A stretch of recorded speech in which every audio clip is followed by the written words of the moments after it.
Salvatore, à toi la parole pour la clôture des assises. Merci.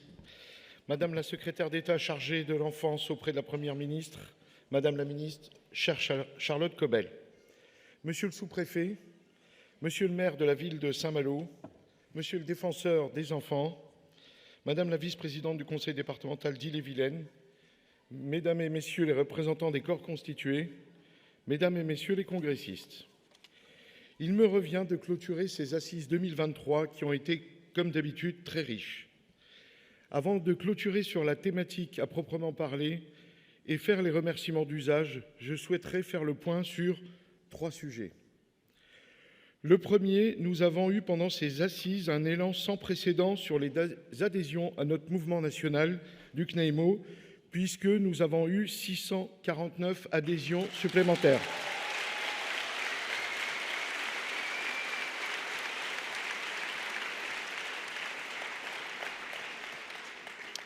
Soit plus du double de ce que nous faisons habituellement pendant nos assises, qui, je rappelle, sont complets tous les ans depuis 6 ans consécutivement.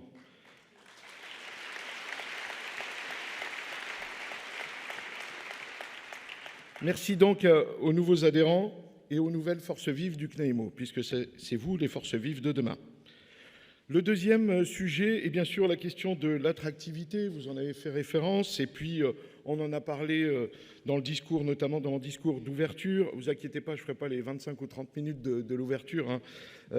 Il y a beaucoup de gens qui ont aussi des trains, des avions, etc. Mais en tout cas, ce sujet-là, c'est la question pour nous, en tout cas, de l'extension du Ségur, que les diverses fédérations appellent de leur vœu depuis 1 an.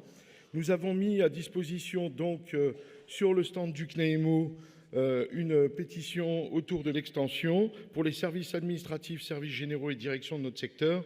Pour information, sur les 1100 congressistes, vous êtes 859 à l'avoir signé. Donc il y a une...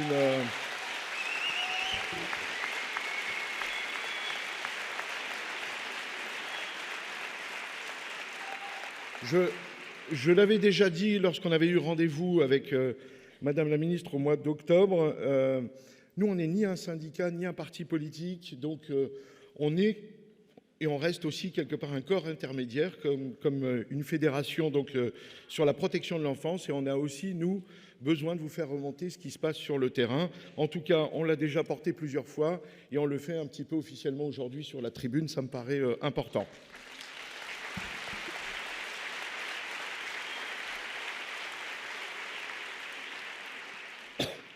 Enfin, le troisième sujet, c'est sur les listes d'attente de notre secteur de la protection de l'enfance. Vous avez été nombreux, en fait, pourquoi je fais un retour là-dessus, et le défenseur des enfants en a parlé. Vous avez été nombreux à témoigner pendant ces 3 jours sur les nombreuses listes d'attente que vous pouvez gérer sur les différents territoires métropolitains, mais aussi ultramarins. On a quand même pas mal de personnes aussi qui sont là et qui se sont déplacées de la Réunion, de Mayotte, des Caraïbes, de la Guyane.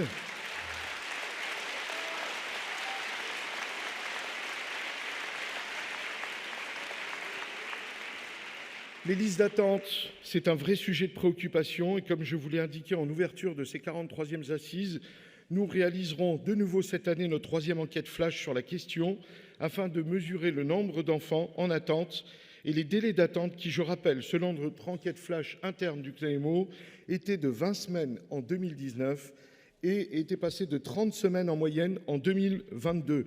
Je vous rappelle l'écart type que j'avais dit au discours d'ouverture. On avait des écarts types de 5 à 10 semaines d'attente jusqu'à presque 24 mois d'attente sur certains territoires. Voilà, il me semblait important en tout cas de vous donner ces 3 informations, à la fois aux congressistes, mais vous le savez, et en présence de Madame la ministre et du défenseur des enfants. Concernant maintenant la thématique de ces assises, les violences intrafamiliales, la libération de la parole. Et je me disais, on aurait même pu rajouter « et après » la libération de la parole.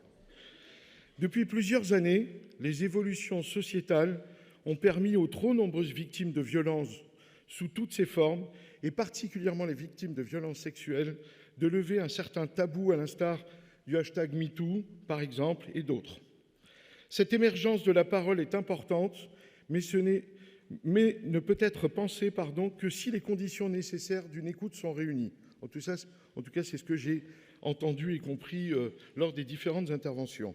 Il nous faut continuer à créer les conditions d'une parole libérée.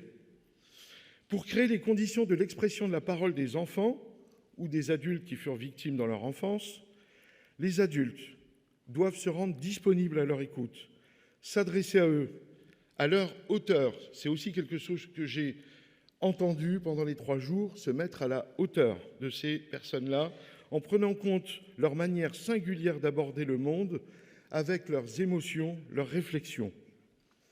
Pour que les enfants puissent alerter sur les violences dont ils peuvent être victimes, ils doivent être aussi informés des différentes formes qu'elles recouvrent et vers qui ils peuvent se tourner pour trouver de l'aide. Notre société a pris beaucoup de temps pour commencer à sortir du déni, de la minimisation. Quand je l'ai écrit, je me suis dit, pourvu que j'y arrive. À peu près, je crois y avoir arrivé. Et ouvrir les yeux sur cette réalité que sont les violences subies par les enfants dans un contexte intrafamilial. Comme le disait Victor Hugo, il n'existe pas de violence sans lendemain.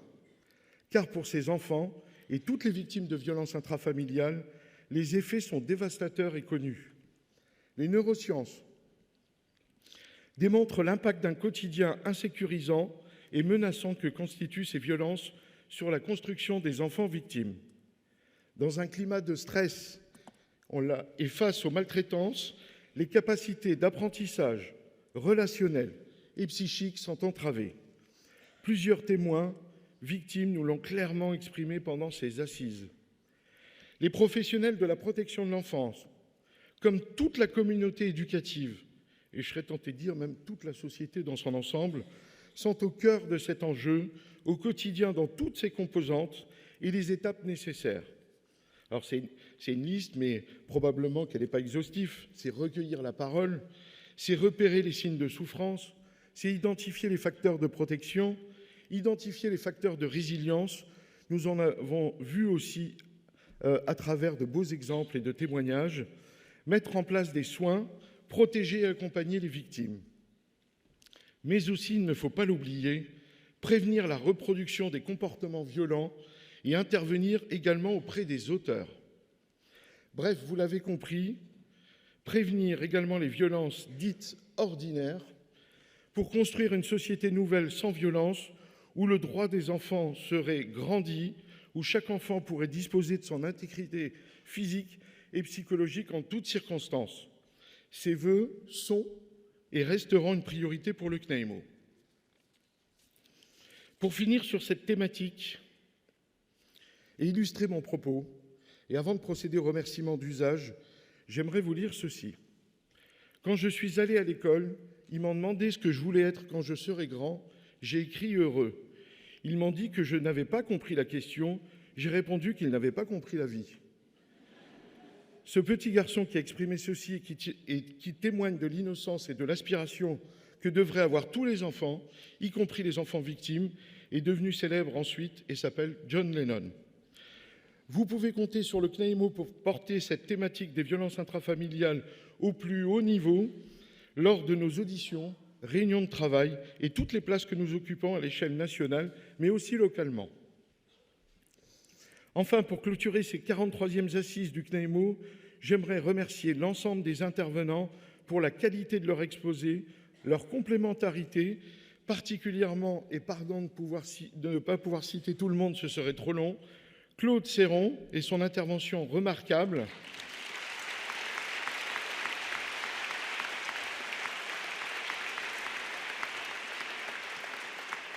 Le philosophe Laurent Bacler.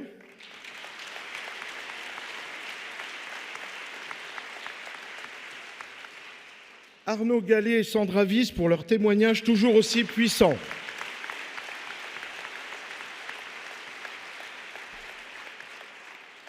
J'aimerais rendre un hommage particulier à tous les enfants venus sur scène ayant fait des chants, poèmes, danses sur cette thématique ô combien difficile et qui résonnent dans leur parcours professionnel.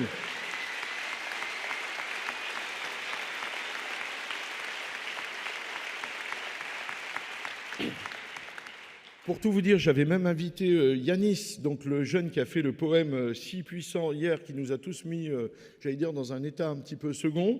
Malheureusement, il ne pouvait pas être là ce matin, mais c'était une forme aussi de remerciement, de faire venir au moins des enfants. Alors, je remercie La Paz, qui a travaillé sur ces petites vignettes, mais en tout cas, voilà, remercier très sincèrement et chaleureusement tous les enfants, et on peut encore une fois les applaudir.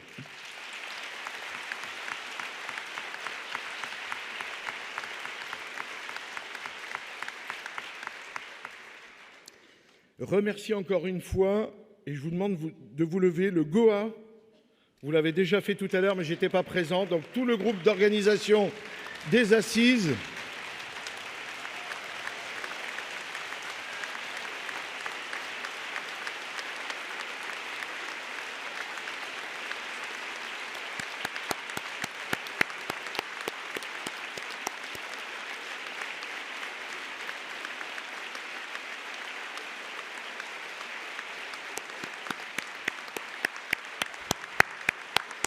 Merci. Nos deux fils rouges, Stéphane Corbin et Thibaut Marmont.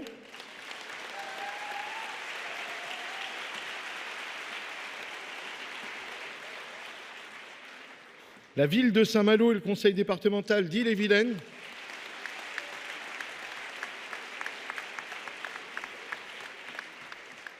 Les deux associations porteuses du projet, donc La Paz et la Race, s'il vous plaît.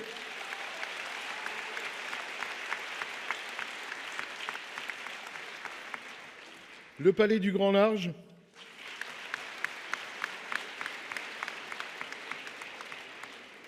Tous les partenaires de ces assises, particulièrement la CNAP,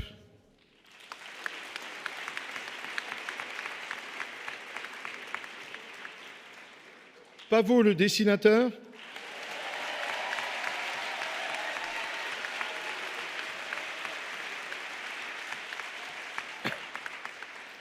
et vous tous les congressistes qui allez repartir dans vos contrées, reprendre votre travail de fourmi.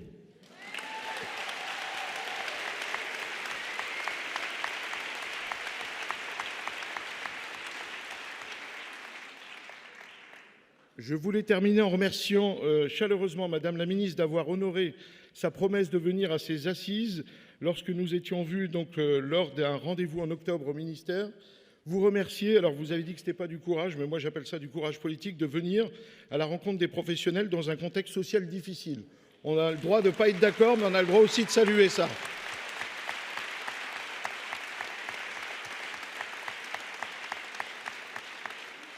Et je voulais rajouter, je sais, et je partage cela qui vous tient particulièrement à cœur, de mettre en avant les bonnes pratiques et d'aller sur les territoires rencontrer les services et les équipes pour les valoriser. Pour finir, je vous donne rendez-vous l'année prochaine à Tours. Alors pas moi personnellement, vous l'avez compris, on ne va pas refaire l'histoire, mais en tout cas, vous donnez rendez-vous, le CNAEMO vous donne rendez-vous pour ces 44e assises, dont le thème sera parentalité avec un S, les parentalités et protection de l'enfance, entre croisement et opposition. On a parlé de politique publique en silo, c'est peut-être le moment de discuter de ça pendant 3 jours et de voir comment on pourrait travailler autrement. Vous pouvez voir toutes les interventions des assises d'ici un petit mois. Encore une fois, mon fils va les mettre en ligne, c'est lui qui s'occupe pour la dernière fois de la chaîne. Donc dans un mois, vous aurez toutes. Merci pour lui, il est dans la salle.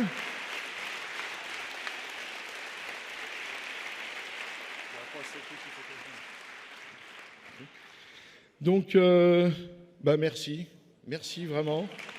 Et bon retour de vos régions. Et je laisse la parole à Thibaut. Merci. Oui, merci Salvatore. Avant que les fourmis ne quittent la fourmilière, on va permettre à Madame la Ministre et à Monsieur le Défenseur des enfants de quitter la scène en premier. Leurs agendas leur imposent de quitter donc la salle avant vous. On vous demande donc de rester sur vos fauteuils tels que nous l'ont indiqué le protocole. Merci à vous et on espère que vous avez passé d'excellentes assises. Rendez-vous en mars 2024. Merci.